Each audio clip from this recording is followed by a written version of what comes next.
C'est aujourd'hui l'ensemble de l'usine Arkema qui est menacé. Une note interne de l'entreprise indique une fermeture totale de l'usine de Jarry. Ce n'est pas une fermeture ici, mais un service réduit. Les urgences adultes de l'hôpital de Voiron annoncent fermer les nuits jusqu'à nouvel ordre.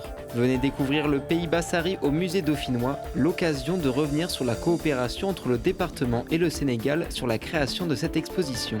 La commune de Saint-Antoine-l'Abbaye en lice pour devenir le village préféré des Français. Pour voter, rendez-vous sur le site de l'émission présentée par Stéphane Bern. Attention, le scrutin se termine le 7 mars.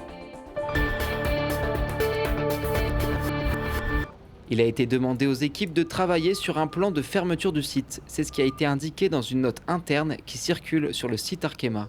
Alors que l'entreprise est en très bonne santé financière, Alexandre Fiat, délégué syndical CGT, dénonce un coup de pression de la direction.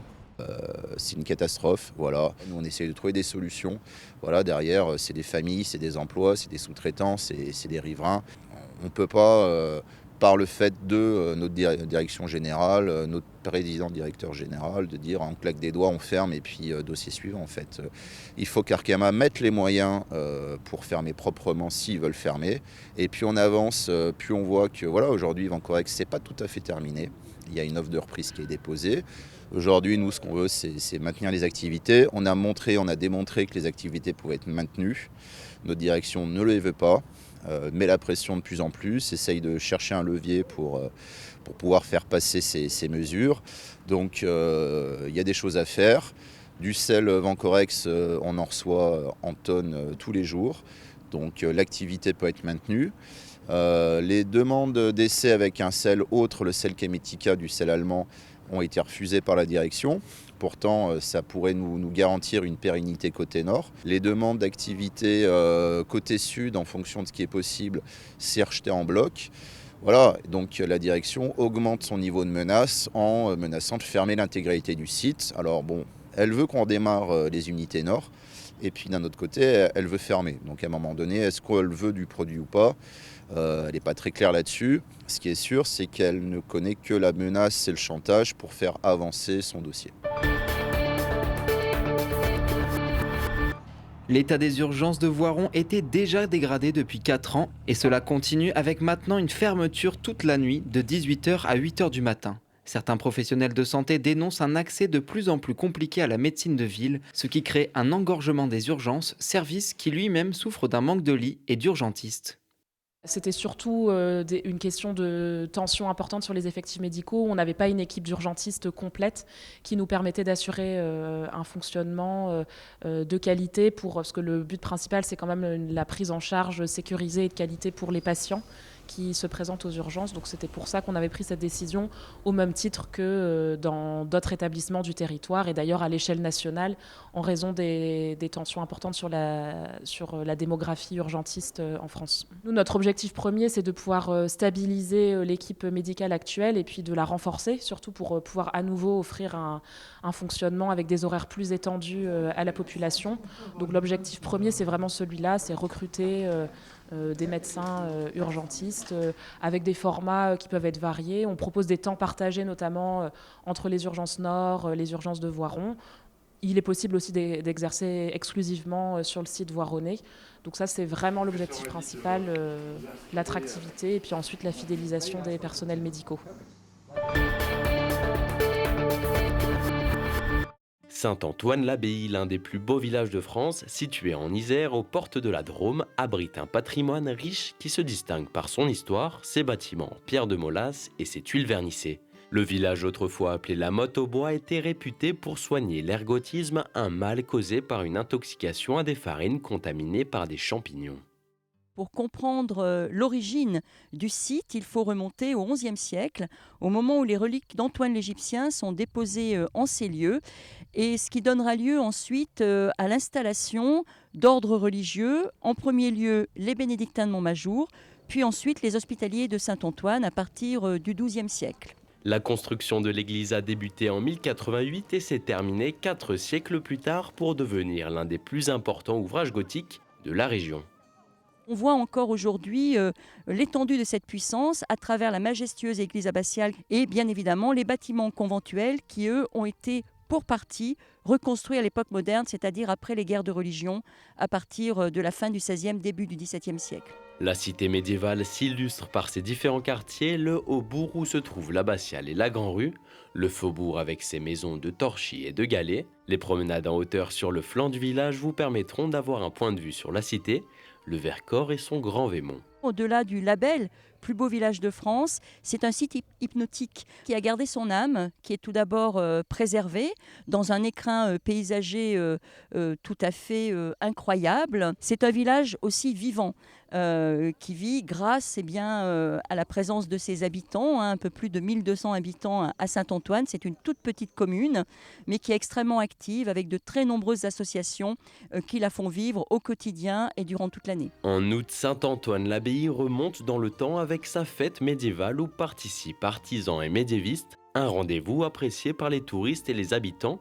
qui retrouvent pleinement l'esprit du lieu. Au musée dauphinois de Grenoble, une exposition explore l'ère culturelle du pays Bassari. Entre masques sacrés et créations contemporaines, l'exposition invite à la découverte d'une culture riche en traditions. Le pays Bassari, c'est la région de Kédougou.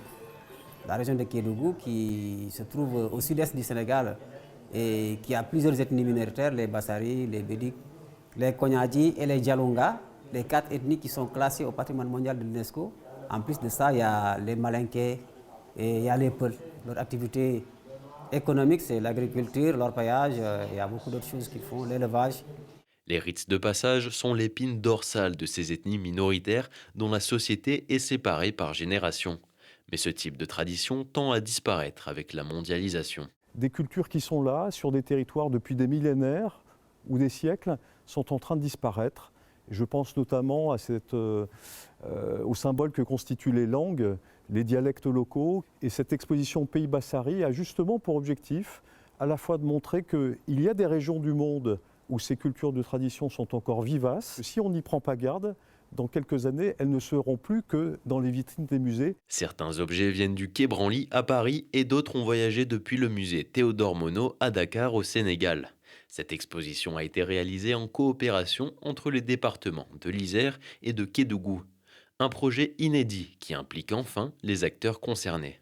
Tout le contenu a été validé par les sociétés et par les communautés et les experts concernés. Donc ce n'est pas un projet pris, imposé, et comme on a eu l'habitude de le voir dans la coopération culturelle internationale, surtout quand on parle de l'Europe et de l'Afrique, dans un contexte très secoué par des questions de la restitution, il nous faut penser la nouvelle muséologie. Trop sacrés ou encore utilisés, de nombreux objets sont restés sur place. Ce exposé devrait retourner au Sénégal en septembre 2025. Nous tenons beaucoup à notre culture. Naturellement, il faut les restituer là-bas. Là où nous sommes, à Kédougou, au pays Bassari, ce serait important que les communautés voient ça. Ça poussera encore mieux toutes les communautés qui sont autour de ce projet. Et surtout les communautés qui, comme certaines qui avaient déjà commencé à délaisser leur culture, de vraiment recommencer à vraiment travailler sur la préservation et la valorisation de leur culture. Les Brûleurs de loups ne sont plus qu'à une victoire des demi-finales. Hier soir, à Nice, pour le 3e épisode des quarts de finale, les Grenoblois ont plié la rencontre dès les 10 premières minutes en inscrivant 4 buts. Ils n'avaient plus qu'à gérer leur effort pour s'imposer finalement 4-1. Ils mènent donc 3 matchs à 0 et espèrent terminer la série dès ce soir avec la 4e rencontre, toujours à Nice. À suivre dans Si on parlait, le plein d'énergie et de poésie pour bien finir l'hiver en grimpant sur les pistes de l'Alpe d'Huez, bientôt transformé en royaume de l'électro par la 5e édition du festival Tomorrowland Winter. Stéphanie Miguet fait danser son imaginaire à coups de ciseaux et de cutter. L'artiste iséroise au talent fou transforme le papier en petites histoires discrètes. Et parce que le rock n'est rien sans poésie, Arabella revient, très inspiré, avec un nouveau titre. Le groupe grenoblois nous le présente en acoustique. À la basse-cour demain et jusqu'à samedi, le professionnel des maracas, Étienne S, viendra raconter son épopée musicale. Entre études de la musique au Venezuela, en Afrique ou au Pérou, il racontera comment au cours de ce voyage, il est devenu à la fois musicien et humoriste professionnel. Et si vous aimez les chansons du monde, vous allez adorer Johanna Baguette, la troubadour du XXIe siècle. Inspirée par la chanson française, les mélodies folk et sonorités jazz, elle vous emmènera pour une balade musicale entre tendresse et espièglerie. C'est la fin de ce JT. Retrouvez la météo dans un instant. Toute l'équipe de Grenoble vous souhaite une agréable soirée et vous laisse avec quelques notes de Johanna Baguette. Quand les cœurs sont en détresse, que les regards sont baissés, tous les murs que l'on se dresse nous plongent dans l'obscurité.